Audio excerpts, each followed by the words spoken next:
Using that sound? Yeah. You're live. We are live. I'm live, you're live. Yes. You're certain you're live. I'm going to come over here to the chat room. Because you're live too. Yes. Yeah, I'm live, you're live, he's live. I'm barely alive. Okay. He's there, but we have pills for that. Welcome, everybody. We also have other metaphysical forces at work in this game. If you're nearly dead, but not really, most sincerely dead, we can probably take care of that. Mike DePlatter, everyone. We have our very good buddy here, design director, and one of the head potentates at Warner Brothers Games. He is someone we've interviewed before, most recently at San Diego Comic-Con. Yes. Did we not? Yeah. I never saw that interview. I loved that interview and I never saw it. Just a We were live live. bit. It was just live. Oh, was it live? And Yeah. off into the ether it went. That was my favourite interview at Comic-Con. Oh, I never really? got to see it again. Yeah. Oh, no. I'll have to dig that out somewhere. Okay. It's on some server somewhere in the world. Cool. Yeah, I'll find that. Want to say welcome, everybody. It is now 5, a little after 5 o'clock, and now we're at the beginning of our weekly show, Torn Tuesday, and I'm here, Clifford, also known as Quick Bean, senior staff writer for TheOneRing.net, and there's my co-host and producer, Justin. Hello, everybody. I'm following the chat, And so you guys can ask questions let us know if you about have... our topic today, which is post-war Middle East. What? Right? Yes. No, pre-war Middle Earth. Pre-war Middle Earth. That's not, what we're talking about. We're not talking about Hamas. I We're got not the middle talking right. about the Islamic State. We're not talking about bombing people in the Middle East. For heaven's sake. What are you talking about? Wrong show. Wrong middle. That's CNN. You go and watch Wolf Blitzer if you want those details. Here on There our are show, wolves in this. we have other wolves. Yes. Do Yes. we have wolves? We have other crazy creatures. Yeah, we do have crazy creatures. Wargs. No, wolves, wargs. We have Almost. Caragors, which are kind of the demonic lions of Mordor. Yes, Caragors. And so many other Death. things. Yes, indeed. And there's a lot of things to ride in this game. Welcome to Torn Tuesday. I'm really glad to officially welcome you again. Hello, Michael. So good to see you. We're here at Warner Brothers Studio, in the heart of a beautiful... We can't show you a lot around here. There's too many secret things There's- happening. things you've got to keep secret and safe. But we are here in the heart of beautiful downtown Burbank, in sunny California, and we're here at the invitation of the lovely folks at Warner Brothers Interactive Entertainment. That's WBIE, correct? Yes, WBIE. Yes. And we're here to talk about the upcoming, very, very highly anticipated game, Shadows of Mordor. Yay! Shadow. Singular. Shadow. There's only one shadow, and he casts a long shadow. Do I still get to do Kermit the Frog wavy arms? Yay! Shadow of Mordor, right around the corner from release date. Release date coming up soon. September 30th. So Hello, really, next literally. Very. That's next week. A lot of you guys probably have the game on pre-order already, I'm If sure. not, we just played an hour of it, and it's totally worth... Like, this is the best Lord of the Rings game I haven't played yet. But it's coming out. It's coming out in one short week, so that's only 1 week to get pre-order. Are there any pre-order bonuses? Yeah, there's a ton. We have challenge modes, which are actually pretty fun. It's like sorry, without getting too far ahead of ourselves, but there's challenge modes. There's additional skins, to play as Talion. There's runes to upgrade your weapons. There's a ton of stuff. Yeah. So look for it at every major retailer. Now we just played an hour's worth of this game, and I've played it earlier at San Diego Comic-Con. You got a closer look. Yes, you E3. You've been at a bunch of conventions all year long. And this was the PS3 that we were looking at, the PS4. PS4. We were just now looking at the PS4. It's only next gen? No, it's coming out actually. So next week, we're out on PlayStation 4, Xbox One, and PC. Mm-hmm. And then... The PC gamers who were talking on the Reddit AMA, Ask Me Anything, they're very pleased, I'm sure, that, the PC game is going to be available right there at the moment. Yeah. When the console game is out. The PC game looks wonderful. We were playing it the other day at an NVIDIA event, so that's really nice. And then, but the So the previous gen, so PlayStation 3, Xbox 360, versions are coming out. I'm trying to remember the exact date, but it's November. Ah, okay. Oh, so it is coming out, because there were a bunch of people on our message board saying, it's not fair, we're not getting it on 360, and that's the first rumor to put to rest. It is coming out. That rumor has not been put to rest, and you heard it here first on TheOneRing.net. Yeah, so there's another studio, Behavior Interactive. They're kind of completely focused on those versions. So they're taking the code we've given them from Monolith, and they just need a little bit extra time to pack as much of that game as they can onto those versions. Okay, all right, this is fascinating to me. No Mac version in the future. Not that I'm aware of. See, now there's another conversation for another show. Why Mac users are always getting the stiff end of the stick, so to speak, when it comes to really, really popular game formats. But then I don't know a Mac user who doesn't have their own PS3 or PS4. I mean, at this point. I mean, really. Come on, people. Yeah, really, come on. Really. So, but there's a lot of discussion about this game, Shadow of Mordor. Indeed, there is. And on every not just the One Ring, like on our Facebook page. We posted this morning on our Facebook that we were going to have this discussion today, and it's become our most liked pre-show post all summer long. Yes. So there's a lot of interest in this game. Wow. There's a lot of misconceptions about this game. Now that we've played it and seen it, like there's so much to talk about. But I was thinking one of the first things, Cliff, you've written books about Tolkien lore. Someone call you a scholar. I just call you a co-host. I wouldn't use that word. Well, so set this up, because there's a lot of debate over the lore and going away. Michael, you have walked into the ultimate hornet's nest, but this is where you want to be. Absolutely. This is your chance to talk to the fan base, who has the most vocal group of fans, who has the strongest attachment to Tolkien's work. And we first should clarify that the game that you've developed and created with a wildly talented team of people has been licensed from the movie world. The cinematic world is where we are, based upon Peter Jackson's creations of Middle-earth. We are not in a game world directly licensed from the books, which is a place I have been, because years and years and years ago, when Universal Interactive did Fellowship of the Ring, they hired me as a consultant, and they said, your job is to help us tell the audience the difference between other games that New Line has licensed, based on movie license, versus ours, which was actually book licensing at the time. And that included, like, Tom Bombadil and other characters in the book that never showed up in Peter Jackson's films. So we're in movie world. Well, we're actually in an interesting place, because, our license is the books of Lord of the Rings and The Hobbit. Yes. And the films. Yes. As well. That so includes it's actually the drawing, including the appendices. So we're actually drawing from all of that, what's the word, universe or like vision of Middle-earth. Yes. All right, excellent. Legendarium is a popular word. Yes. With Tolkien fans, it's Tolkien's Legendarium. So this is why we have a story that goes back to the end of the Second Age, which Tolkien wrote about in the appendices, but Peter Jackson did not tell us about very much in the films, except for the opening, 4 minutes of the prologue of Fellowship of the Ring, right?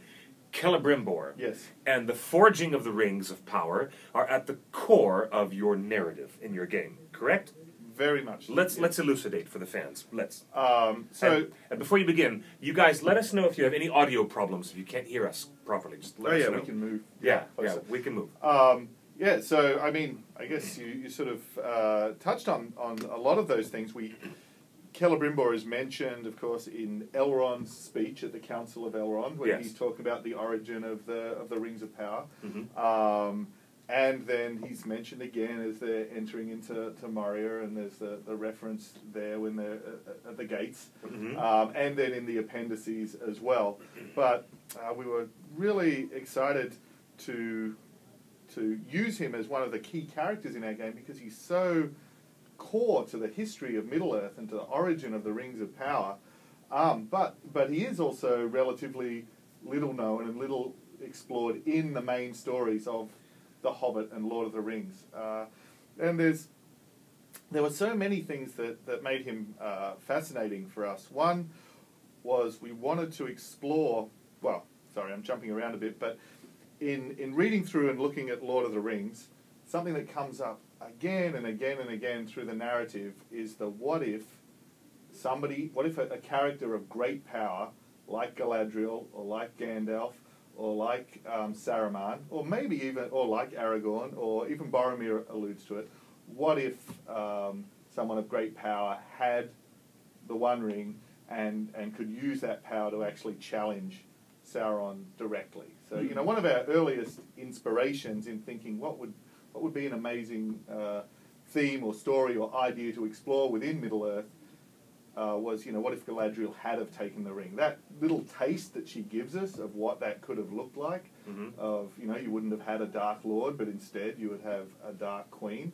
was really exciting, as was, you know, Boromir's speech, and Boromir's thought that the weapon of the enemy is a gift. We should take this and we should use it against him. And then the other thing that's so interesting about the Ring of Power and that idea of power is it relates to the innate power of whoever the wearer is.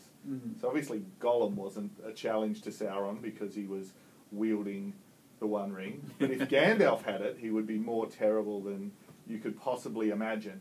Yes, being a Maiar spirit himself, Yep. probably on the equivalent level, metaphysically, as Sauron himself was a Maiar spirit. Yes. And so Celebrimbor was fascinating because you've got someone who, just in terms of their power, is close to Galadriel, is from that same age level of power, but also worked alongside Sauron as the necromancer, someone who deals with death and undeath and many of these other sort of themes, worked closely with him for hundreds of years on the forging of the Rings of Power. This is someone who actually, you know, worked on and made the 9 rings that were given to the Nazgul. So he's very unique in that regard, and then was dragged back to Mordor, and then was killed. Tortured. Yes. And killed. Yes. Keeping narrative clarity, for those of you who have not read the content of the Silmarillion or the appendices, Celebrimbor was duped. Famously, like all the elves were duped by Sauron, who had taken on, in Loki style, taken on a complete disguise. Just like Loki would have a penchant to do, and Sauron pretended to be someone he was not. He was Anatar, right? Was that his name? Not in Lord of the Rings. In the Lord of the Rings? But he took on fair guise. He put on a fair guise. But I know somewhere that I read that there was a name that Sauron had. I think that this might even be the name of when he went to Numenor and visited the Numenorian kings. That was when Sauron was in fair guise, in fair form. Celebrimbor worked for hundreds of years with Sauron, and the bulk of the story comes from this point of our play, our character comes in. His name is Talion? Talion. Yes. Yes. It's pronounced Talion. It's pronounced Talion. Which is hero or steadfast in Sindarin. Yes. But they kind of added the H in when he got to the Black Gate, which means plank or plank of wood. So it's kind of kind of his nickname on the Black Gate. Ah, okay. So Talion, a ranger. Well, they took away the H, I should say. He was okay. He's a mortal character, and he is charged with protecting the Black Gate. Yes. So since the defeat of Sauron in the First Age. Right? Actually, the next time, so the end of the Second Age. Yeah. So, you know, we had Isildur and Gil-galad and battled against Sauron. Gil-galad was burnt to death on the slopes of Mount Doom. They cut the ring from Sauron's finger, of course, and he was defeated. So he's been away from Mordor for thousands of years. And in that time, the Gondor and the forces of Gondor have been guarding the borders of Mordor. But because of the Great Plague, because of invasions from the east, because of internal strife within Gondor, that's fallen away until it really is just a skeleton crew. So they are, of course, completely unprepared when Sauron, after being defeated by the White Council, after having... at Dol Guldur. At Dol Guldur, right. So movie spoiler, slightly. But we know it's coming. Yeah. We know. has now returned to Mordor to start rebuilding his forces for the War of the Ring, and that's the moment when our story starts. But Sauron's return, also for reasons that we get into and we explore and develop through our story, also reawakens Celebrimbor's spirit that has been trapped within Mordor since his torture and death at the hands of Sauron. Again, even before before Sauron's defeat. So that was something we thought about a lot. You know, what does Celebrimbor know of what was the fate of the One Ring and what was the fate of Sauron? You know, where do his memories sort of lead up to? And because the world was in a very different state at the moment of his defeat as well. So you're in the game. You're kind of playing as both characters as Celebrimbor. Yep. No, Celebrimbor. Celebrimbor. And that's why he's Talion. the expert. Yeah. Yes. Because in the prologue, in the first level, the Talion dies, and then Celebrimbor's spirit comes into him, and then now you're basically playing as Celebrimbor with a new body. Yeah, Celebrimbor is effectively using Talion as I guess a vessel or an instrument. Fascinating. And the theory behind that is the Nazgul, the kings of old that took the power of the Nine Rings. You know, they became ghosts in themselves. Well, Celebrimbor made those rings, so he imparted some of his knowledge and energy and whatever else that he has going on while he was into those rings that he made himself. Yeah, so, I mean, very much so. You know, Sauron, of course, invested a lot of himself into the One Ring. The One Ring. Yes. So there's clearly, you know, the rings aren't objects of power because they're rings per se. There's a lot of ordinary rings in the world. They're objects because they're invested with the power of these incredibly powerful spirits and beings. So ultimately, it's the power of these beings which represents this power of domination or control or crafting. So, you know, we're almost sort of, I guess, mapping that idea of power onto Celebrimbor himself. So from Talion's point of view, it is in fact very much like he's got a ring of great power. So not to the level of the One Ring, but certainly beyond the level of power that could even exist within one of the Nine Rings. And through the game, that power kind of grows and increases in different aspects. Yeah, and I mean, that's certainly one of the things that I think maybe in people's initial reaction or seeing the game or the concerns people have about the game is that, okay, you know, a hero within a Middle-earth story can't use that sort of power without there being a consequence. A hero can't do what Boromir said he wanted to do, or do what Galadriel alluded to wanting to do, or do what Saruman intended to do without there being consequence. And I mean, the answer to that is absolutely yes. That's true, and that's always going to be true within our story as well. Professor Tolkien was always thematically driven by the cost, the price that is paid by extending yourself against the forces of evil. And of course, look at what happens to poor Frodo. He doesn't even, you know, complete his quest. He doesn't. If it weren't for Gollum, if it weren't, he also succumbs to the power of the ring by the end. You know, and it's like, it's fascinating that like we get a good taste of that in Peter Jackson's films. There's some wounds that never quite heal, as we hear Frodo say near the end of The Return of the King. And it gets very sad, but there's always a price to be paid when you exert that kind of force of will against other forces in Middle-earth. This is Tolkien thematically to the core. I do get this. But it's fascinating. Celebrimbor, such a fascinating choice, the last living descendant of Fëanor, the forger of the great Silmarils. You guys and gals out there who haven't read the Silmarillion, get up on it, okay? Seriously, it's time. And we're going to have a whole session of videos about understanding the Silmarillion. We're going to do this. So my question to you, as a Tolkien expert, is that plausible? What that concept of in an interactive concept? Well, it is. It's interesting to see a mortal man being brought back to life through other powers that are not the dark arts, for lack of a better Potter world term. Okay, Yeah, but sorry. Frodo comes back to life like 5 times in the movies. What? Like there's always more to this. Oh no, Hobbit. Frodo never dies. He never comes back to life. What are you talking about? There's like 6 different endings. Like he comes back to life when he gets stabbed with the Morgul blade. He like doesn't- gets speared by a thing.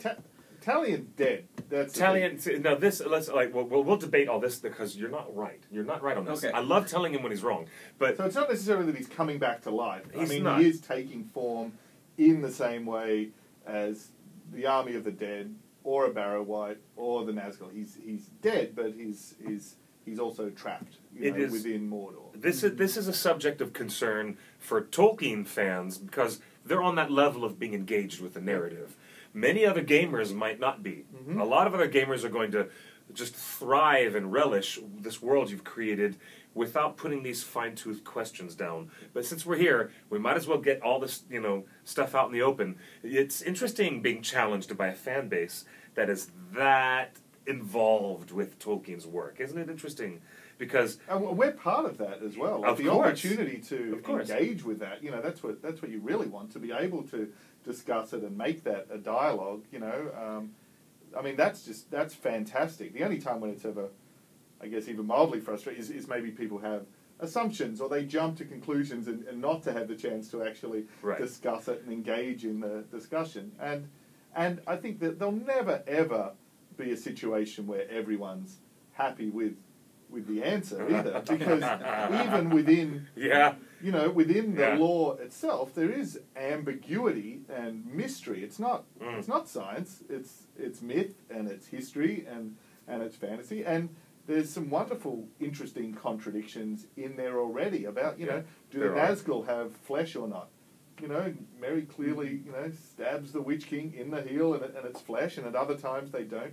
Are they wearing the rings or not? At some point, it's stated that Sauron is holding the 9 and controlling them, and what happens when they get swept away in the river. At other times, it's referencing that the Nazgul are wearing them. So there's no situation where you wouldn't be in that opportunity to actually debate and discuss and interpret, and that's part of what makes Middle-earth so wonderful and exciting as well. I think if everything was crystal clear and mechanized, it would be not as incredibly engaging a universe as it is. And That's true. wouldn't It would- Tolkien approve of kind of riffing off his original stories? Like, he didn't want his letters say that he didn't want names changed and stuff misspelled.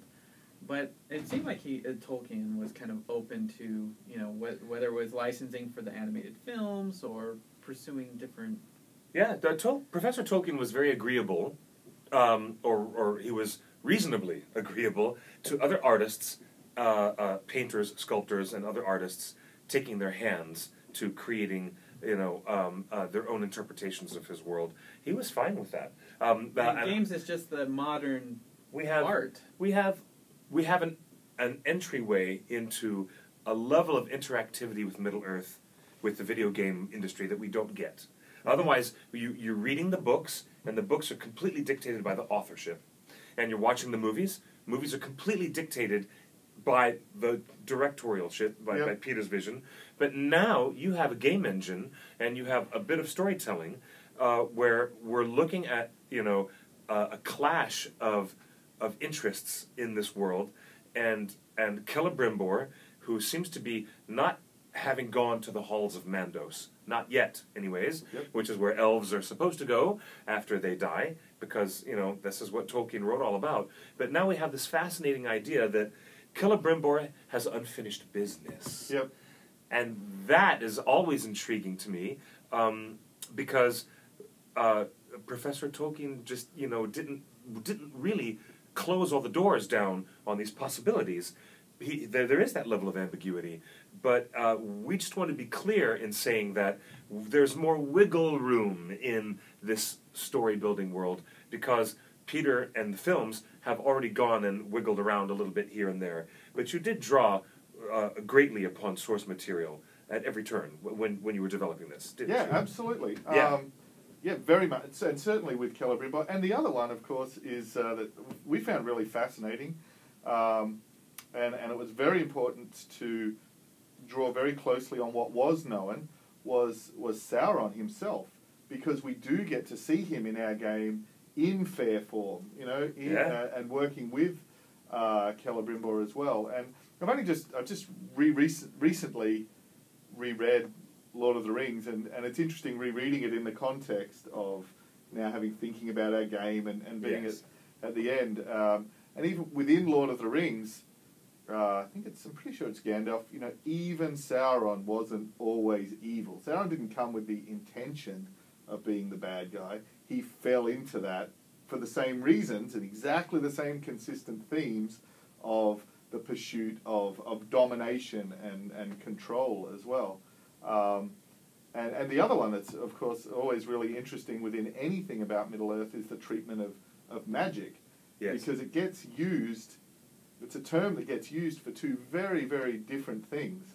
In Galadriel, when they speak about elvish magic, is very much like, no, it's not magic, it's what we do, is very, very different from the notion of sorcery or using magic to control or dominate, which or to change the natural laws of the world, which is actually very much closer to the idea of machines and technology as well. So there's so many things I think to think about how to handle of magic and power and technology, and so both Celebrimbor and Talion really, not only that were very strong characters in their own right, and of course Celebrimbor, as you just said, is the grandson of Fëanor, and so again, all of our story, everything we're drawing on, is from The Hobbit and Lord of the Rings. Yes. But what does happen within The Hobbit and Lord of the Rings, and part of what makes them so amazing is they are so grounded in history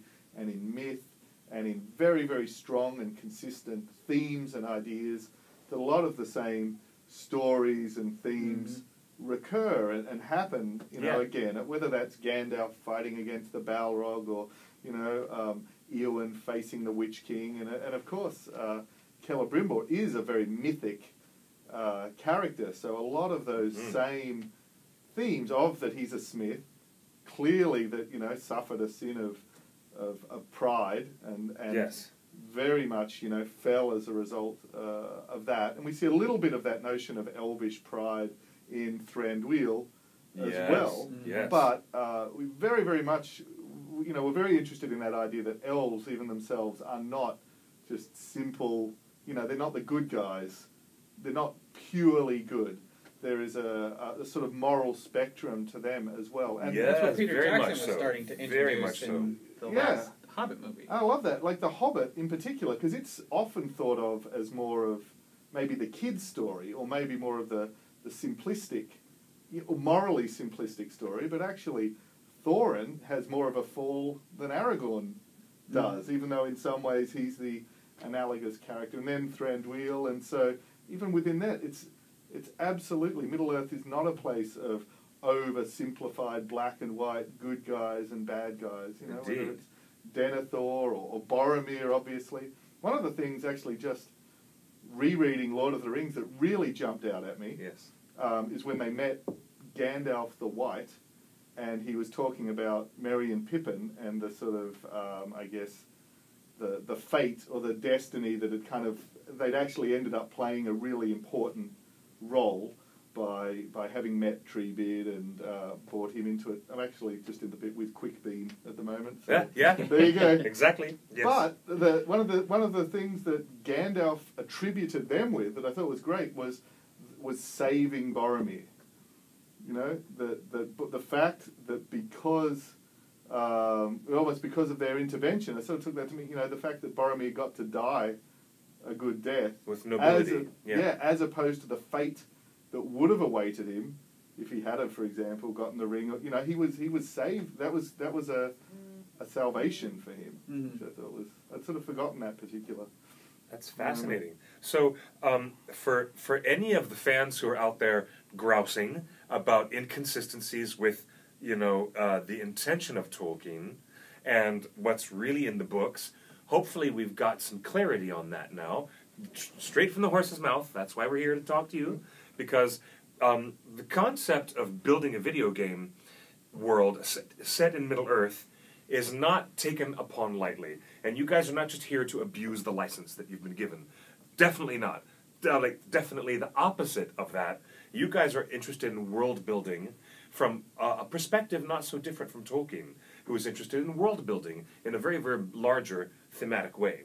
So I find it interesting that the spirit of vengeance, as it was described in early press materials for this game, is the spirit that motivates the once dead Talion to actually take care of some things within Mordor. You, in this game, you the player, are trying to unravel and cause internal conflict and internal messing around with the mechanisms of Mordor at a very nascent time when Sauron is trying to reestablish his dominion over the entire realm, right? Yes. And what better way for Celebrimbor to get, his own vengeance against every torturous moment and all the wrongs that were wronged upon him than what better way for Celebrimbor to get back at Sauron than to find a way to undo all the threads in his tapestry while Sauron is trying to weave them together. That's pretty much what Tolkien fans really, really need to know about the meat and potatoes of the thematic build of your story. Right? Yeah, very much so. Are we on that? Okay, Yes. good. Yes. You heard it here first. Very good. Okay.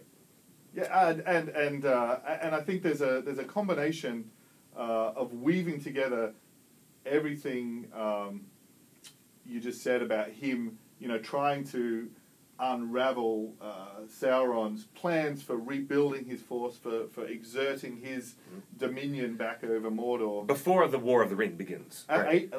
80 years before. So 80 a years significant amount of time before. And of course, that's something that people, that sometimes we hear, this idea that, we know how things turn out, or we know that Sauron wins, so therefore there's no stakes to the story. But an 80-year block of time, there's a lot of opportunities for us to tell a really epic story with its own stakes. There can be a lot of victories and defeats, that lead up. So we can just as easily look at our story that's taking place in between The Hobbit and Lord of the Rings and look for the ways in which that means that ultimately the good guys are going to win because of however you've been able to withstand or delay or, sort of give Sauron one in the eye, in the original, as much as to say that he's going to win. At the point in time where your story is taking place in Shadow of Mordor, Yep.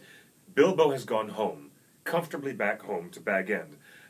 Balin and some of the surviving members of Thorin and company have already gone back from Erebor in an attempt to resettle Moria. Yes. And these things are happening in the background of and Gollum has left his home in the Misty Mountains, and he's gone wandering around looking for his missing ring. Yep.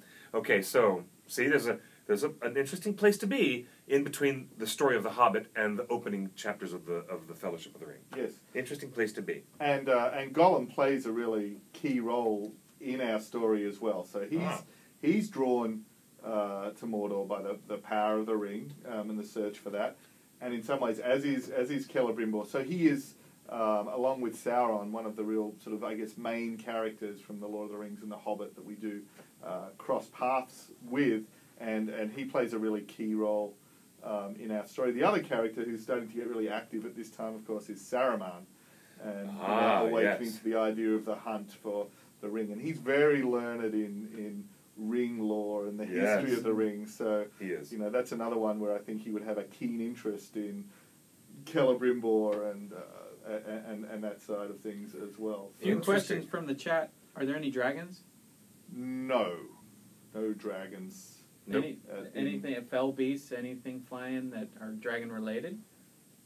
No, we have at this time within our interpretation, the fell beasts haven't been bred to the kind of vast size that they do later. So we do have hellhawks, which are kind of smaller, earlier versions of them that you can hunt, but they're not big enough to ride around on at this time. So this whole thing is basically the story of the forces of Mordor growing and amassing and organizing. Yep. For everything from recruiting the Eastern peoples and all the other races of men. The Corsairs of Umbar, right? Mm-hmm. And the Harad.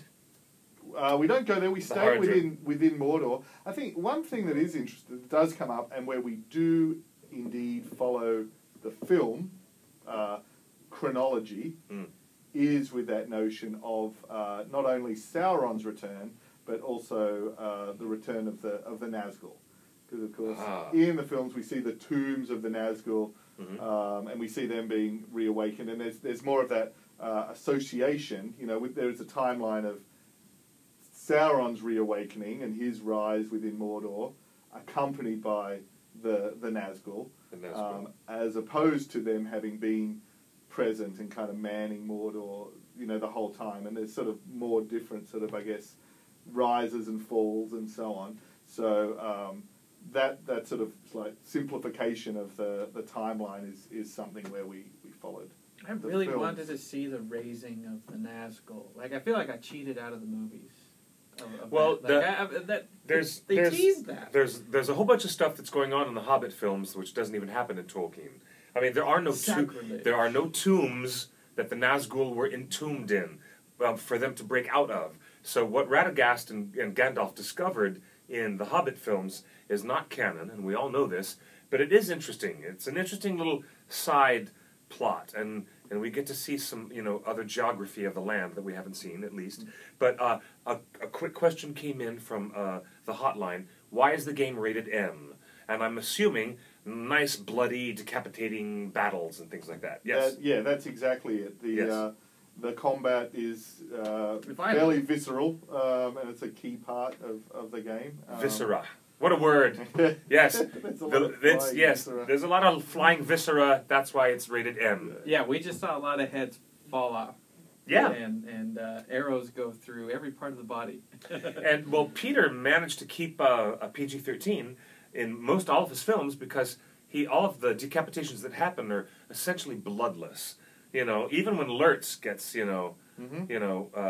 arm chopped off in fighting with Aragorn in Fellowship of the Ring, you don't see the Sam Raimi style gushing amounts of blood. You just see the arm go off. Bye-bye, Lurtz. You know, but anyways, that's why. Question here. Why are Sauron's servants so interesting? Yes, why are Sauron's servants so interesting? A bigger question, why are villains, usually interesting characters in fantasy and sci-fi? I could talk about this for a long time. Yeah, we could. That's a whole nother show. No. It's a whole nother show. Stop, but because there's a lot of there's a lot of different angles to that. So we have a system called the Nemesis system, where we really, within the game itself, within the living world, each time someone plays, they're actually creating their own villains. So like Lurtz or like Gothmog or like... so out of the kind of, I guess, teeming mass of Orc society, they're fighting each other, they're rising up through the ranks and creating these personal vendettas. And Orcs that have not uniformly been brought under military command by Sauron centralizing his power. Yes. Orcs that are a little bit more cray-cray than usual. Yeah, wild and rebellious. As you see when... Merry and Pippin are getting carried a lot. There's the goblins that are that have pursued the Fellowship, after Moria, looking for vengeance. And then there's the White Hand, and then there's the Mordor Orcs. So that fractious kind of idea of them constantly battling against each other, we wanted that very much. And then rising up out of that to create these villains. And, I think there is that belief that heroes are only as good as the villains that they can overcome. And I'm jumping around a lot, but something I think is very, very important in Middle-earth, like really important, is evil should be evil.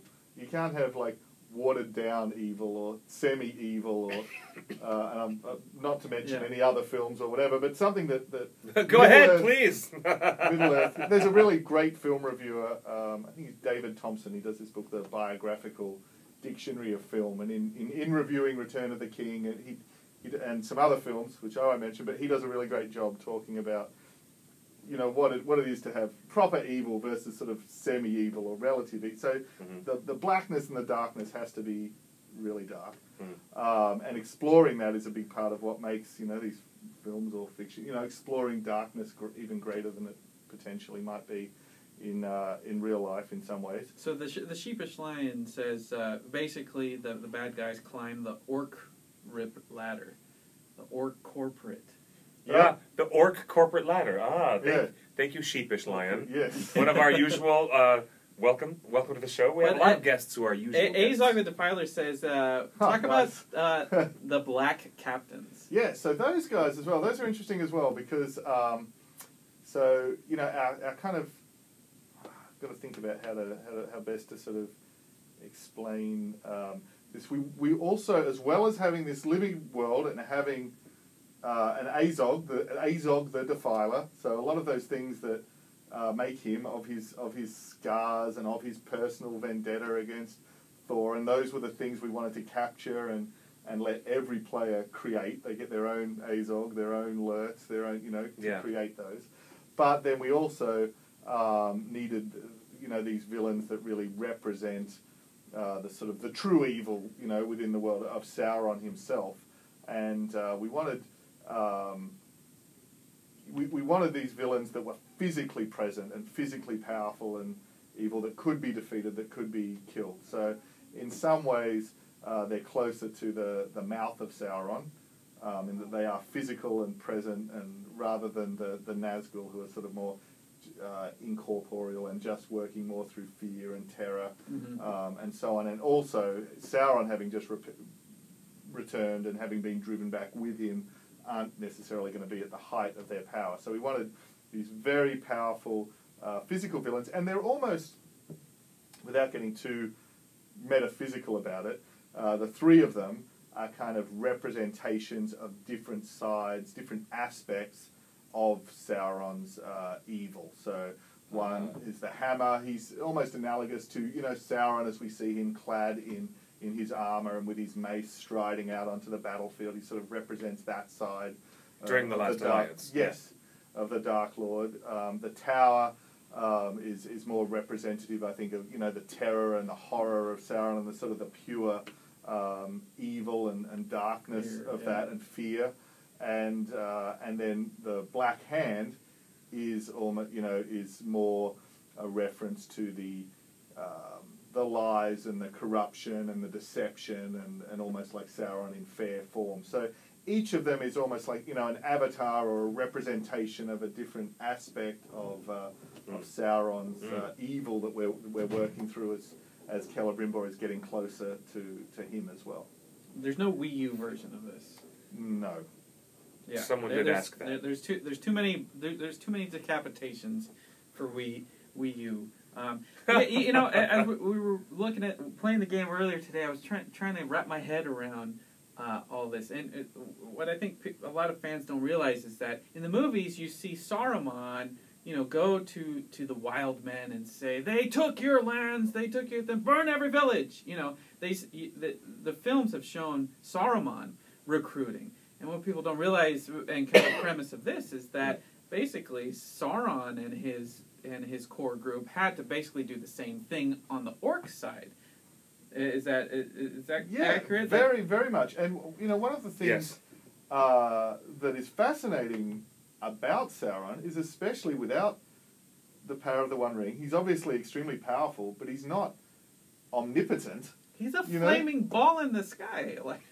And, yeah, so he has to command, you know, it's not just he can go in and click his fingers and suddenly they're all a bit, you know, even within the Lord of the Rings, they're rebellious amongst each other, and that's even many, many years later. So I think one of the most fun references for us in the appendices was where it was talking about the black speech and what language do the orcs speak. And I just really like that it says that Sauron attempted to get them to speak the black speech. Yes. So he couldn't just click his fingers, you know. Yeah. And so they're obviously unruly enough and rebellious enough and out of control enough that he can't just exert this omnipotent domination over them. They are, you know, treacherous, and they are sort of ruled by fear.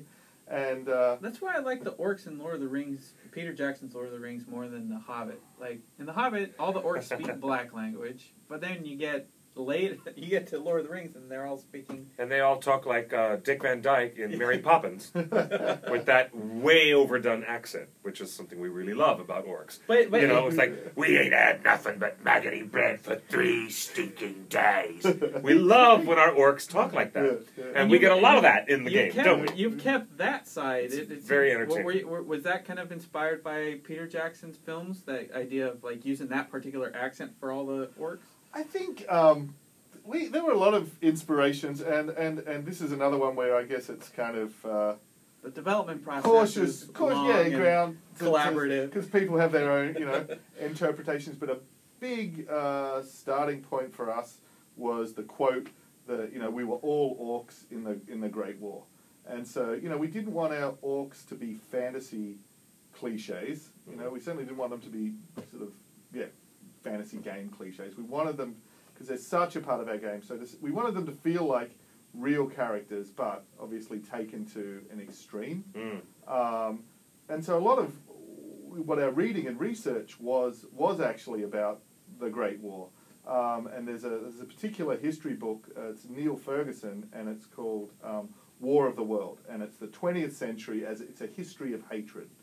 And there's a chapter in that book about hatred in the trenches. So, one of the anecdotes that comes out a lot about World War I is, they came up on Christmas Day and they sort of played a game of football in no man's land between the lines, between England and Germany. Yes. That was the first Christmas. After that, nothing like that ever happened again. The levels of hatred and brutality were terrible, and because when people are in situations of extreme fear and extreme hatred, that side is going to emerge. So we very much, with our writers, and we had some really amazing writers working on this. That was the brief. It's like, write these guys like real people, but exaggerate them to that extent where they are people who are very much in a situation where their world is dominated by fear and hatred and brutal competition. So we looked at prison gangs, and we looked at hatred in the trenches, and so we tried to write them as much as we could, like these sort of extreme villains, I guess, but still real, representations of real emotions. It's interesting from the very widespread popularity of George R.R. Martin's Game of Thrones. A lot of those characters work to undermine other characters through manipulations of a political or military order, which is exactly what Talion is trying to do. He is manipulating what is the nascent military order that Sauron is trying to establish. And so you've got a lot of these orcish characters, and like you said, the Nemesis system will bring around different enemies to you later in the game, depending upon your actions and decisions earlier in the game. If you let one of the orc captains go free, he will remember you and may come back to get you with different developed skills and a different approach to getting back at you, depending upon who you let live or who you let die during the quality of the game, right? Yeah, exactly. Fascinating. So those sort of three pillars that we have with our Nemesis system, one is that the orcs are constantly competing against each other. And this is, within a lot of video games, you have that issue of what's the plausibility of a one-man army, especially behind enemy lines in Mordor. And the closest reference we had for that, or the inspiration, was Sam, going into the Tower of Cirith-Ungol. And by turning the orcs against each other, when they start fighting over Frodo's mithril shirt, the entire place is decimated. So to us, that was part of the plausibility of making a game where one character can make a meaningful difference in Mordor is by manipulating the spirit of Mordor and turning them against themselves. And that's where, and Saruman is not just a traitor, but he's a double traitor, because he's betraying the White Council, but he's also plotting to get the ring to re-betray Sauron. And then again, by them turning against each other, creates the opportunity, creates the mistrust from Sauron and so on, that it ultimately creates the opportunity for the good guys to win. It's basically one of the key weaknesses of evil, or of that use of power, is that you can never completely trust it, or exactly, or perceive that your enemies are going to operate in any way other than by that manipulation. Of And when you say manipulation, this isn't like Jedi manipulation. Like, you will do this. Like it feels like it's organic to Tolkien's tales, where it's like, if you kill that boss, so someone's gonna get elevated to lieutenant of that orc army, and so you've helped him, and it's not magic. Well, it actually grows. It actually later. So we sort of speak a little bit to that in a way that the orcs were almost like, I guess, as a race, were designed to be ruled through fear and power and domination, to obey, almost designed to obey the biggest, strongest, toughest force. So basically, by becoming that in a particular moment, you can actually really bend them to your will and dominate them. So there is an issue. It's magical in the same way that a ring of power is magical, or the fear that the Nazgul induce is magical, or Saruman and his words. So there is definitely I don't know what the right... magic's such a tricky word, but there's a supernatural, or there's definitely a notion of Celebrimbor's power actually dominating these guys ultimately, and bending them to his will, so they're compelled to. Well, and it's all plausible, because like even in the movies, they when Pippin takes the Palantir, and then they go, "What did you say? What did you see?" It's Aragorn and Gandalf arguing, like, he's a fool, but he's, but an honest fool. An honest fool. And that and that idea, that idea of losing your own free will to power, as you were talking about with Frodo on the edge of the cracks of doom, couldn't do it. And again, I've forgotten the name of the hill, Ammon, the hill of seeing that Frodo goes onto when Ammon Hen. Ammon. Yes, exactly. Yes. And then Gandalf talks about it later, and that Gandalf and Sauron were contesting wills. So there's definitely I mean, to be honest, I think there is a little bit of that. There is a bit of the style, because there's a lot of universal myths, so a lot of things bubble up in different forms in all of these stories. So there is a little bit of Jedi mind control, just in that notion of it is a contest of wills. And these are both, Sauron and Celebrimbor are both figures of great power, and they are contesting wills and exerting their domination.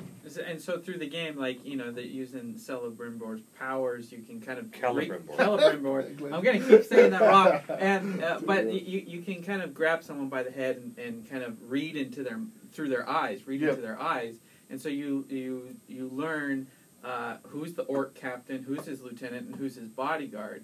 And so you can choose to, instead of going after the lieutenant, maybe let's go after his bodyguard, and don't kill the bodyguard, but maybe influence the bodyguard to betray the captain. Yes. So that's when we're talking about, like, it's not just a Jedi mind trick. You can actually set things into motion that end up taking place outside of your direct involvement. Yeah, and even before I found that fascinating, by the way. I found that fascinating. I mean, it's really engaging. We had a big problem for a long time with play testing our game, because we wanted people to play through the story, of course. Yes. And I guess as well as your own player-created stories, we had this more crafted story that was written by Christian Cantamessa, so the lead writer on Red Dead. So we put a lot into that as well. But people were just getting totally lost for hours and hours and on end. So we'd have a 12-hour play test, and we'd get to the end of it, and no one had kind of done mission 1. So it actually took quite a lot of balancing and messaging and kind of dangling of carrots to kind of find that balance where people would engage in the story and the living world as well. That's why games take so long to make. I mean, the news just hit today that Blizzard just canceled a 3-year in development game because it just wasn't everyone was just nobody was making anything, making any progress in a game. That's a lot of previs and a lot of pre-work to throw away. Yeah, there's a bunch of questions in the chat room about There are. Before we go to the questions in the chat room, a couple of simple production questions.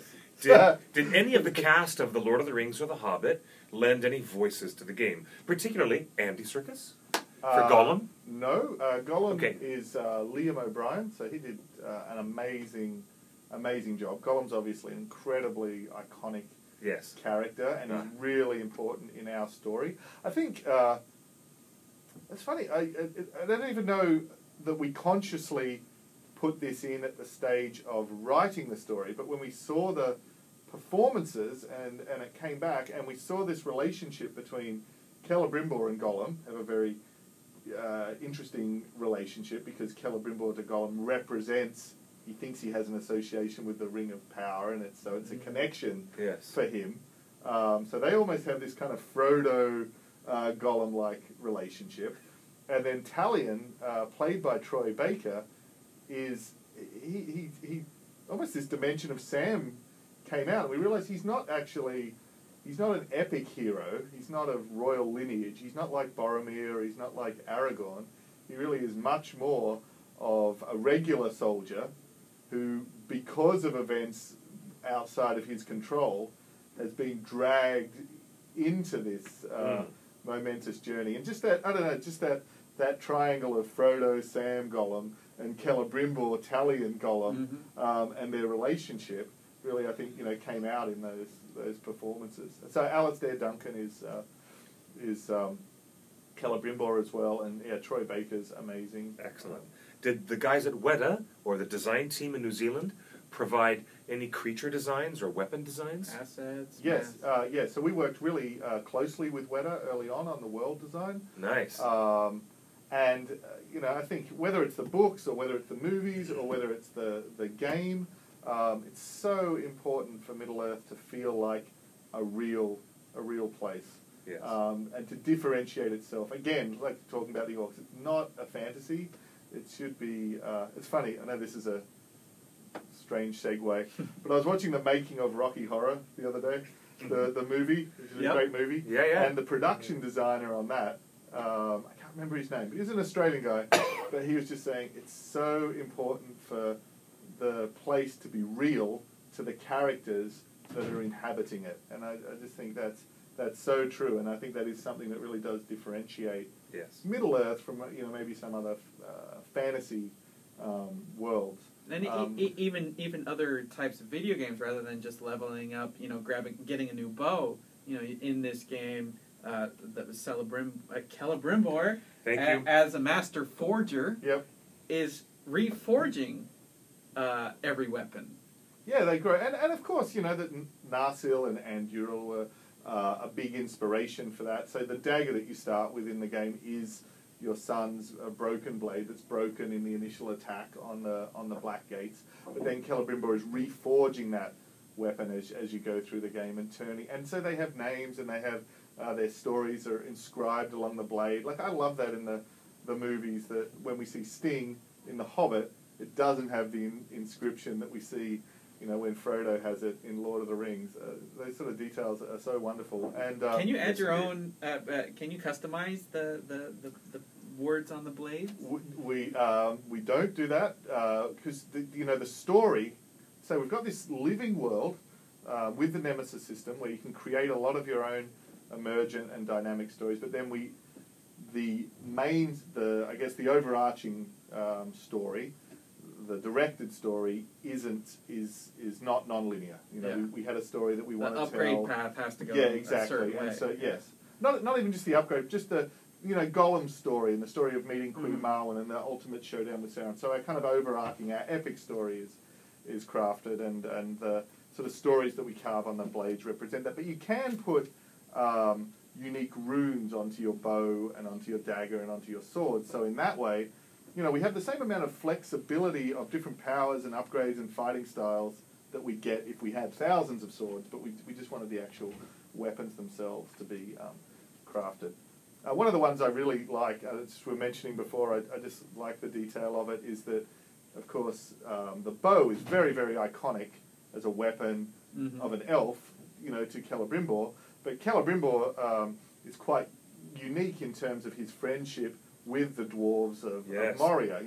Having been the elf that wrote Speak Friend and Enter over the kind of the doors of Moria. So his bow is actually a gift from the dwarf. So it has a fairly unique design. That's great. As well. For you folks who are really paying attention to your Tolkien details, the West Gate of Moria, which is where Gandalf and the Fellowship enter as they try to find their way into Moria, faced to a land called Eregion. Is that how we pronounce it, I think? And Eregion was the land where Celebrimbor dwelt and worked with the help of Sauron, who he didn't know at the time was Sauron, in crafting the Rings of Power.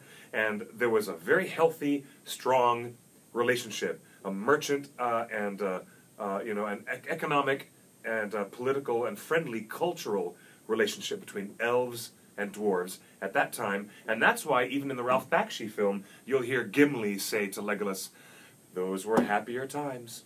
It's in the book. And those were times when, there wasn't constant racial strife between the dwarves and elves, especially in that region. And, of course, then there's the whole war of the elves and Sauron when Sauron was found out, when he was, put on the One Ring, and Celebrimbor realized he really had made a master ring to enslave everybody else, and he realized that they'd all been duped, right? Yeah, yes, exactly. And you've got little details and shades of that in all of Celebrimbor's backstory. Yeah, very much. And so, two things. Again, this one will probably get me in trouble because it is a bit subject to our interpretation. But of course, they really felt betrayed when they discovered that Sauron had forged the One in secret. But I kind of feel like, from Sauron's point of view, he felt rather betrayed when he found out that the three had been forged in secret as well. So I think they do each have their own point of view in that. That's one of the most important pieces of ring lore, was that Sauron was never involved in the forging of the three elven rings: Narya, Vilya, and Nenya, the three rings. Yes.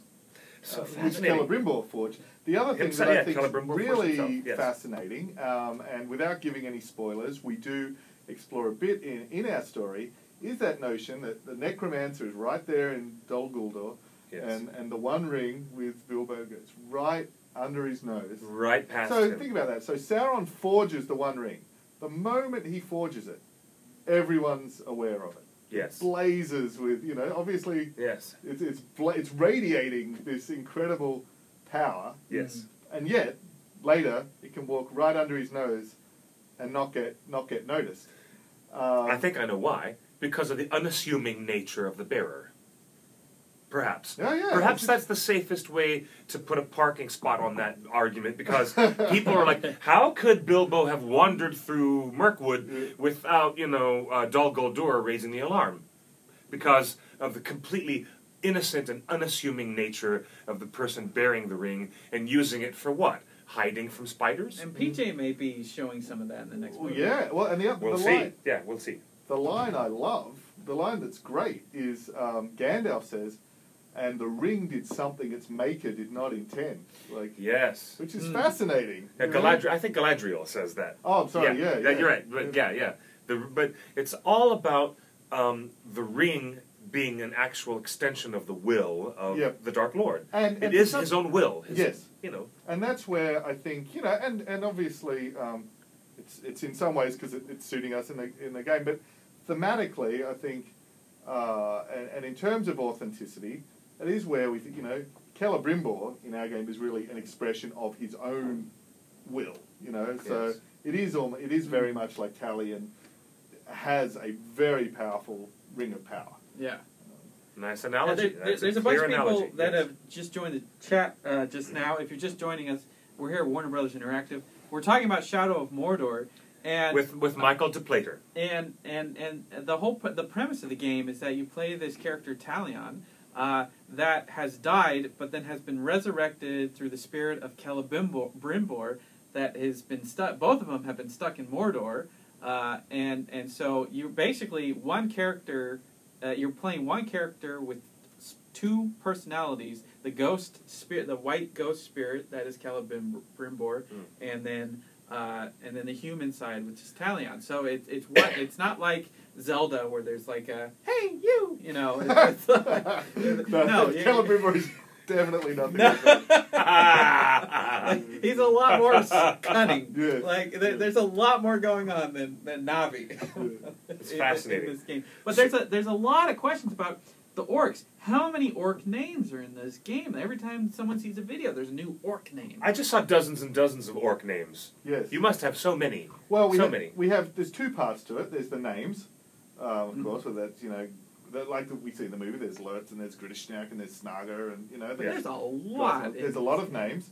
But then there's all of the titles as well. So, like like the Defiler. But we have a lot of those titles, and those titles are meaningful as well. They can relate to his history or his personality, or his job, or where he comes from, Lift Lad.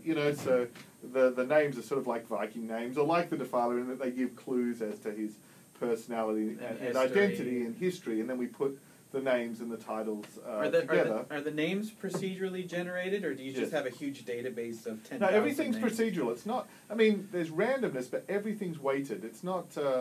It's not. That's the right way to say it. We're trying to make. It's a system to create memorable characters. It's not just a random generator. So it's important that there's basically any time. There's all of these different systems going on. There's all their strengths and weaknesses. There's their personality. There's their name. There's their appearance. There's their scars. There's the flair. There's their weapon. And what happens when 2 or 3 or 4 of those things line up in a really memorable way? So we've discovered that's when he's a supervillain, in effect. That's when you get these memorable characters, but also that you've never seen before. And your enemies through the game, if you don't kill them, they grow in stature. Like if you let that one orc run away from the battlefield, you can either chase him or continue battling the 10 others. Yes, and it's even. I mean, the funny thing is, I don't know, not funny, haha, but the other funny thing. Decapitation is actually quite an important mechanic in the game, kind of as we see with Lurtz, in that orcs are tough. So they can survive and come back from some really nasty wounds, be they burned or clawed to death or stabbed or shot. Yes. And then when they do return, they'll be bearing those scars as well. So you will be seeing and again that's not random. We know based on your interactions, if someone's killed you, if you've killed them, how many times you've met. There's a whole bunch of things we keep track of. To say, okay, out of these hundreds and hundreds of orcs you're meeting, this 2 or 3 or 4 or 5, you've got a connection to these guys. You've tracked them, you've hunted them, they've hunted you, you've met them before, they've escaped you, they've taunted you, they've almost killed you, they've ambushed you, whatever stories there are, we know those guys. And then, so the chance of them doing what any good villain will do and surviving a near-death experience, or making sure they live to fight another day, or turning and running when the tide goes against them, we treat them, the more you're connected to a particular character, the more we start to treat him like he's a villain, and create more stories around him. Female orcs, yes or no? All female. There's your answer. Sorry, no, that's true. But they are getting born out of vats. It's like Jurassic Park of orcs. Yes, born out of vats. We bred them. I'm going to be so in trouble if I get, but I think it's parthenogenesis. Yeah, is the breeding. When you that's what Saruman shows us that he's up to.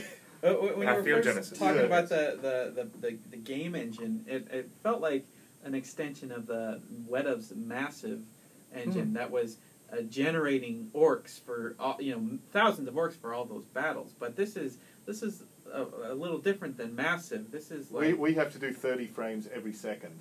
So that's a pretty big difference. Yeah. But and the orcs like they're getting new armors and stuff. Like if that orc kills that orc, he or kills that beast of burden, he'll skin his skull and suddenly he's wearing his skull on his thing. Like, we've never seen this kind of total interaction from the NPCs in a game like this before. Not that I know of. I don't think so. Yeah, that's an innovation that I like a lot. That's very interesting to me. Another long-standing conversation with hardcore Tolkien fans is whether or not the orcs are immortal, because we know that they are, well, they were elves once, and and yes, it seems intellectually consistent with what Tolkien has shared, and in some of the clues that we see in orcish dialogue. They talk to each other in The Lord of the Rings and say, remember what it was like back in the good old days, blah, blah, blah, you know? And there's some orcs that seem to speak as if they have a memory going back many hundreds of years. Yep. Like the elves do. So it is consistent, I believe, although it can be debated still. The finer points of this is always something worth debating with Tolkien fans. That's what's so fun. That these orcs could be immortal in the elvish sense, but could die from wounds, which is, of course, the main objective here. Yes. Yes. And some of them have kinship as well. They have fathers in some cases, and they have references to brothers. So you know, Balg and Azog. Yes, so it's quite interesting to think what does that mean. So they're competitive against each other, and that's one of the things you were mentioning earlier. That like every orc is competitive. We saw that in the movies where everybody is like I want first dibs on that, in the tower. But even the humans are against each other. You know, like in Return of the King, you really don't know if Rohan will answer. You know, Gondor calls for aid. Will Rohan answer? And you know, even the humans don't know it. So in this game, it's this almost the same thing's happening on the Mordor side, where it's like Sauron calls for aid. Will you answer? And there's a lot of orcs that are like doing their own thing, especially early. This is at the beginning of that process as well. Yes. So they're basically the same dialogues that we saw on the good side through the Lord of the Rings movies. There's a lot of parallels happening on the bad side. Like, will you join up into Sauron's army? You know, like in the Great Battle. Like and even then there's people competing against each other. Well, the other thing we really did try hard to represent is so. When the orcs discover Frodo and he's all trussed up after having been stung by Shelob, the way they express that is, this is another elvish trick. You know, from their point of view, the elves and the men of Gondor are treacherous and tricksy evil and tricksy and false. From the orcs aren't going, we're the bad guys and they're the good guys. You know, they're misguided and they've got a lot of issues, obviously, but from their point of view, you know, the elves and the forces of Gondor are the bad guys, and that's something else we really tried to be true to as well. They're not just being bad for the sake of being bad. There's a great chapter on evil in Tolkien in the Tom Shippey. I don't know if it's in Author of the Century or the other one, or The Road to Middle Earth. One of those two, but there's a really good chapter on evil in Middle Earth. I'm so glad you know Tom Shippey. You have to give a video game designer credit when he knows his Tolkien historians and scholars, of which I am not one, but that's great. Very good. Go ahead, Janet Croft we got to work with as well. She's been great as well. So you know, that sort of attention to detail is really important, I think. So. Speaking of attention to detail, we have to mention this because this is brought up on every fan debate about this game. There's grassy areas of this game. You see this green grassy thing. Yep. And yet another controversy. And blades of grass in Mordor. And before we get into that, let's just say we know, based on Peter Jackson's films, even just ignore the book, just on Peter Jackson's films, we know that the orcs are organized and they eat well. You know, we ain't had nothing but bread for 3 days. Like, they're used to cooked meals and eating meat, and they're very organized and like, all right, this is your ranks and people, and even with the Corsair ships, we see the Corsairs coming in at the end. And even in the extended version of Return of the King, when Frodo and Sam are seen with more time amongst the minions and evil armies of Mordor, we see encampments where they have racks of food and racks of meat, most of it probably rotting, but where did that meat come from? Where is this grazing land for the cattle to make that side of beef that was... Yeah. You saw it in that shot. That's a side of beef hanging there. Orcs are eating. They're eating something. And I was writing a fan Q&A years and years ago, maybe 13 years ago, on the earliest incarnation of TheOneRing.net, And fans would ask me, how do they grow crops, or how do they feed armies in Mordor? Well, you can imagine that the volcanic plateau of Gorgoroth is the area that has been most wasted and blasted by volcanism. But Mordor is a very large piece of land, and if you go many hundreds of miles to the south and to the southeast, you'll find a place where Sauron instituted a method of dry land farming to feed his armies. It has to be there. I said this years ago, and I stick to what I said years ago. That's why you've got plant life in Mordor. Absolutely, and that's where we go to. You know, we want to explore that notion because it is a real place, and he does need to feed these vast armies, and that does need somewhere where this food can be grown. So that's a big part of our choice in going and exploring the Sea of Nirn and fishing those seas and somewhere. The Sea of Nirn is equivalent to one of the United States' Great Lakes. Yep. It's a massive inland lake of Nirn, and the land nearby Nirnin, right? So why not farm that area and then send the grains and send the cattle and the beef all the way up to where the armies are going to need it in Gorgoroth, right? Yeah. The other thing that's really interesting, there's clearly a very strong connection between Orodruin, Mount Doom, and Sauron himself as well.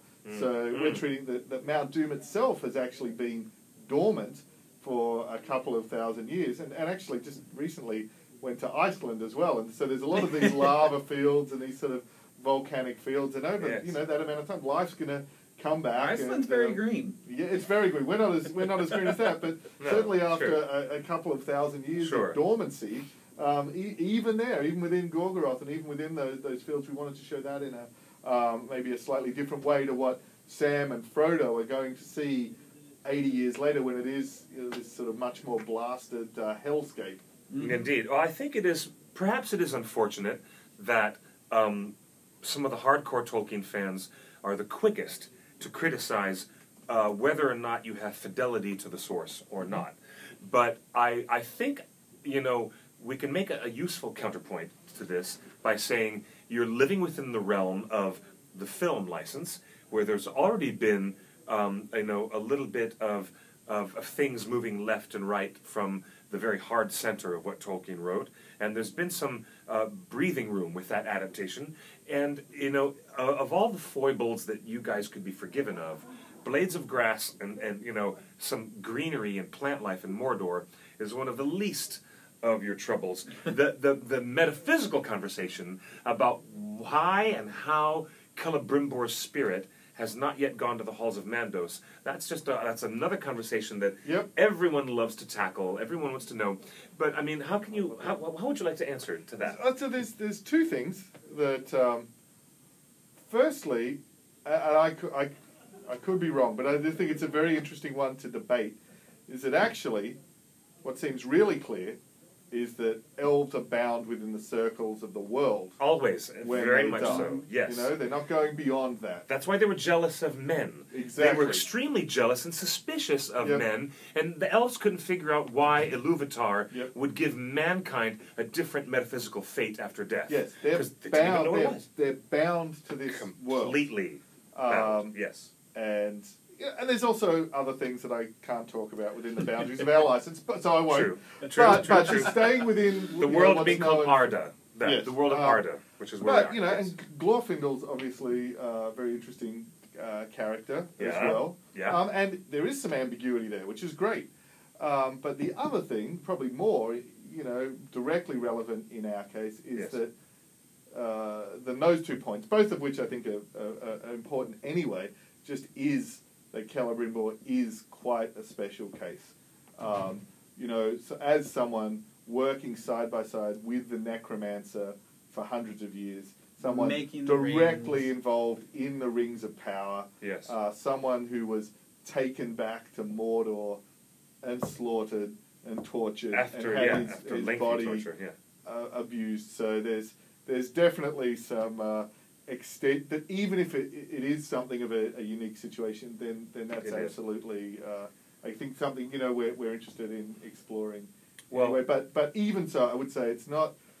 I would say again, and I'm opening myself to being corrected somehow, but I don't believe that it's that they are bound. I think they can go to the halls of Mandos, but it's actually that they are bound within Arda, and obviously, mostly they choose to go to the halls of Mandos. That's fascinating. Fascinating. We only have a few more So minutes. don't be with too you. quick to deal out death and judgment. Yes. You guys, don't be too quick. If- I mean, there's a lot of breathing room while they build this fantastic video game world, and if there are moments of divergent or differentiation from what you perceive as canon, it can be forgiven, because I think we're in a space and a time where these video game worlds are going to give us a better look and a more interesting, in-depth look at all those secret corners of Middle-earth where we have not been really able to walk around and visit. I'm more interested. That we're more interested in visiting, and which is why it's so fascinating to me.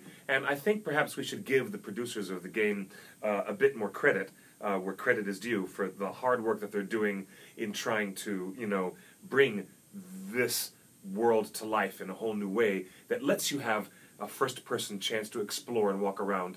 How much freedom does a player have to really explore these worlds, these domains? Yeah, I mean, that is, everything you just said is so true. And of course, there's lots of hard decisions all the time, because the medium of a game is different to a book and a movie. And so sometimes to make the best game we can make, in the same way that the films are the best films they can be, and that necessitates some decisions. Yeah. To some extent we're in the same boat, even relative to the film. We're sort of starting from that, and we have to take some different choices as well. But it's not that we don't think about those choices or consider those choices or care about those choices. But you know what compression of time is. Like any film director, you know how hard it is to say, well, the Rangers are still here at the gates, the Black Gates, even though in the book they abandoned the Black. But compression of time and these things are completely forgivable in the fact that you're building this world for us to enter it. Yeah, and the one thing that would be utterly unforgivable is to be boring. Like, it's so striking reading Lord of the Rings. There's barely a chapter where you're not introduced to something new and wonderful. Like, just the notion of rehashing completely known or retreading stuff seems so much the opposite of the experience, of the wonder of getting to. So if you're not allowing people to explore and see something new and have some mysteries, and it just would really seem very, very unfaithful to the experience of those stories. Which is, of course, not saying that's not hard, but that's certainly what we've tried to do. And that goes back to your point, give people a lot of freedom to explore. And something we've tried very hard to do for people like ourselves who are real fans of Middle-earth is there's dozens and dozens of collectibles in the world and artifacts. And they've got some really, really fun secrets in them. So if you run around and pick those up, there's a lot of really just fun little bits of attention to detail, to the deeper history and connections to all sorts of other things within Middle-earth. What are you looking at for DLC? What's the ongoing support of this game going to look like? It's really strong. We're really committed. DLC stands for downloadable content. I had to explain this to Cliff earlier. No, well, you need for video game people who are not as hardcore video gamers as others. I can't remember exactly which ones we have and haven't announced, but there's different skins, so being able to play as different characters other than Talion. We've already announced the Dark Ranger skin. That's a bit more Talion if you imagine him on the continuum of his fall, somewhere along that. Then we also have extensions to the sort of story and other things. There's the Lord of Beasts, so it's focused on another one of our story characters, and some more monsters, some more creatures, some more of that sort of ecology of Mordor, and kind of turning nature back against Sauron's forces. And then I think the one I'm really excited about is the Bright Lord. So that's the one later where we actually get to go and play as Celebrimbor. That one's and explore some more of that. And then one of the things that I always forget how different this is from other games, but because we have our Nemesis system, have this whole sandbox that can be a living world, we have, rather than just having challenge areas or missions, we have challenges where you can play with the whole sandbox of the Nemesis system, and we have a whole scoring system for how fast can you beat it? Can you beat it without dying? Can you maximize your score? And then leaderboards with your friends and so on. Mm-hmm. So we have whole additional versions of the challenge mode. And the thing we can do with those that's fun as well is we can offer, hence the name, increasingly hard challenges as well. So even if you've beaten the game, explored the story, invested the dozens of hours to find all of that about, there's still a lot of challenge and replay value in those too. So there's a lot of stuff to come in the months after release. And from a completely shallow standpoint, the graphics just look great. Like it looks better than those goblins in the first Hobbit movie. Like, the detail, all of the orc captains and the different furs and skulls that they wear. Like the design of these orcs is just delicious. It looks like the original so Bolg, the one that they edited out of the movie. It had these strafed bones coming out, yeah. and the pelts of everything. The thing we had to do, faces of dead dwarves on his skirt. Yes. I say our the character team, pretty much almost the whole team, like a lot of different disciplines had to come together to make that possible, whether it's the rendering or the animation. Just as one little example, we have thousands.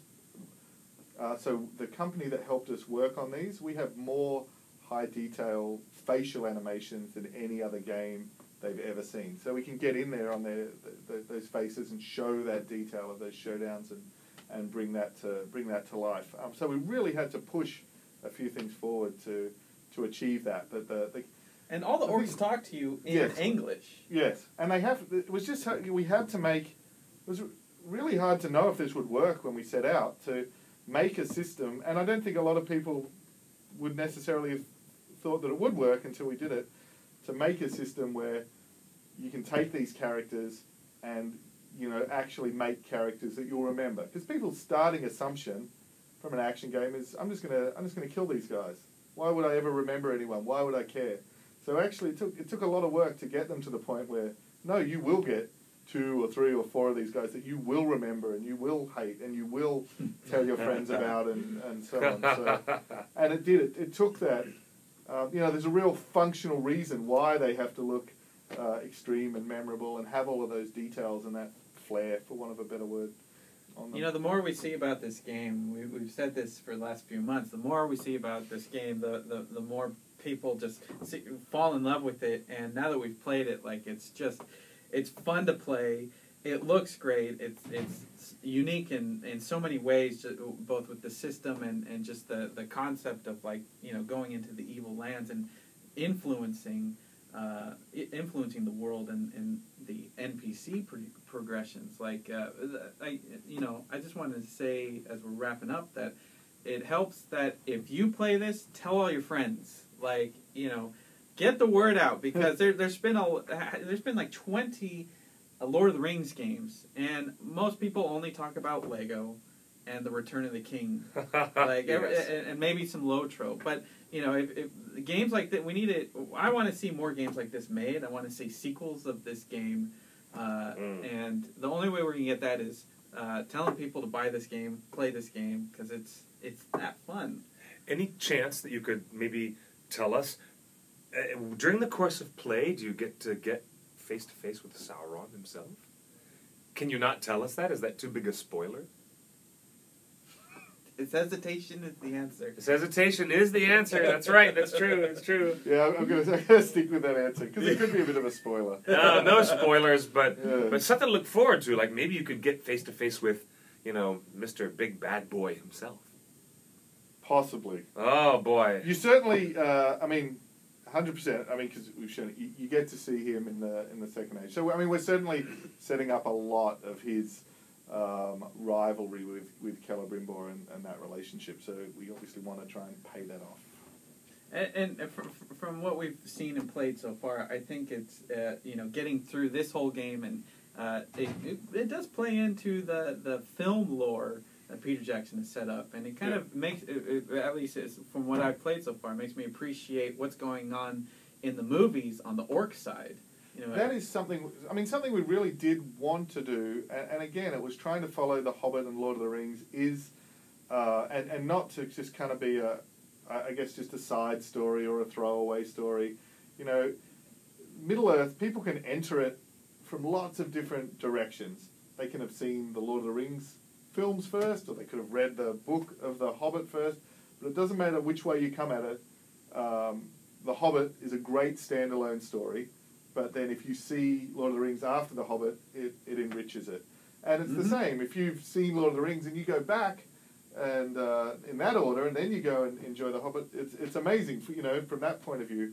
So we really did try hard as we could to make something that totally works as a standalone story, but then hopefully, you know, we've drawn things from the history of Middle-earth that then, when you go and see Sauron, and he is the Flaming Eye, there's actually some more context of, okay, this is what he was like earlier, and this was the forging of the rings, and or if you've seen this after the Hobbit, it's like, okay, this is what happened to the necromancer. This was the next step in this. This is what happened to Gollum. So, you know, we've really tried to follow that goal of this is this epic standalone story, but it can also hopefully shed some light that people enjoy on The Hobbit and Lord of the Rings too. Excellent. All right. I really have to say, Michael, I appreciate Thank that you are such a fan of Tolkien, and I'm having just a satisfying time being with someone who's so conversant with Tolkien as you are, because I can't talk to this guy. I can't even talk to him because he hasn't even Celebrimbor. Let me just Elvish lesson of the day. If you have the letter C followed by a vowel sound, it will almost always be a hard K sound. In Elvish. The Tower of Cirith Ungol. Ungol. You need go no further. If I ever hear you mispronounce Tower of Cirith Ungol, I will slap you. Fine. Slap. Hey, before we go, let's do a quick rapid fire. Yep. Yes. Okay, great. Right. Yeah. Favorite Middle-earth book? Oh, I can still say it's, Quick. Lord of the Rings. Okay, very good. Favorite of the Peter Jackson's movies? Return of the King. Excellent. Favorite game console? I can't say that one. This is what I asked you in San Diego. Favorite Middle-earth character? Galadriel. Oh, excellent. Really? Okay. Yeah, she's amazing. She is. She's She is. So pervasive. Yeah. Absolutely. I just went back and read it again as well, and she's just incredible. Perfect. Favorite Westeros character? Wow, 3 came to mind then. There you go. Jaime Lannister. Oh, nice. Jaime Lannister. Yes, Hey, the Kingslayer. funny you brought that up. There are hidden Yes. Game of Thrones Hidden Game of Thrones You're Easter eggs repaying somewhere the throne. in this Shadow of Mordor game. Because Gandalf's sword is in the throne that we identified. That's right, because Gandalf's sword Glamdring ended up being in the Iron Throne. In the Iron of Throne. Westeros. So I love it. I love connections like, so Celebrimbor means Silverhand, Silverhand. which of course is What? Prince Nuada in like Celtic myth is also Silverhand. Yes. So actually Yes. the same guy who's in the Hellboy movie is pretty much Celebrimbor. Yeah, that's right, in the Hellboy movie. Oh, yes. And of course Coram, so Michael Moorcock as well. So I just love the connections from Nice. and like Jaime Lannister with his hand cut off. Silverhand. Is Baron Halfhand. Yeah, Baron is Tyre from Norse legend. So just and Luke Skywalker. So the chopping off of hands is such a mythic archetype. So excellent. Well done. Well played, sir. Well played. All right, you guys have been watching and hopefully enjoying the OneRing.net weekly live show that we do Torn Tuesday, and we're here in the heart of Warner Brother Interactive Entertainment. Thank you, Warner Brothers, WBIE. Thank you, Michael DePlater. Thank you very much. For being a gentleman and a scholar, and thank you for being so completely sharp and on point about all the things about Tolkien ephemera that we love to debate. And you're with an audience that wants you to succeed, but you're also with an audience that wants to cut to the bone whenever anything differentiates from Tolkien. That's just the world. If I wasn't on this game, I would be doing that. That's the whole thing. This is where we're at. This is the world we live in. But it's well played, sir. I love the preview that I saw. And when can I get a review copy to write review for you? Oh, you have to ask PR. We'll ask PR. All right, well, let's do that. Justin, thank you for co-hosting. And everybody who's been online in the chat, I didn't get to say hello, personal shout out to all of you guys, but many of you were at the Bilbo Baggins' birthday picnic. We had an excellent time on Sunday at Griffith Park. We were joined by the Dark Lord. Sala Baker came to visit all the fans. He was a trooper, and he did lots of autograph and lots of selfies with. We actually had a great day. So thank you to everyone who's been supporting The One Ring for all these many years. Happy birthday to The Hobbit, published 77 years ago on the 21st of September. Happy birthday, The Hobbit. And happy birthday, Bilbo. Happy birthday, Happy Bilbo and birthday, Frodo. Bilbo, yeah. And also happy birthday, Sala Baker, who has the same birthday as these two favorite hobbits. Wow. And when's your birthday? March 11th. March 11th. Aries? Yeah. Something like that. Something. Cusp. Sorry. All right. Anyways, we're going to say signing off, and next week we're going to have more mischief. Watch us live at 5 o'clock on Tuesday. Thank you, and good night. Thank you.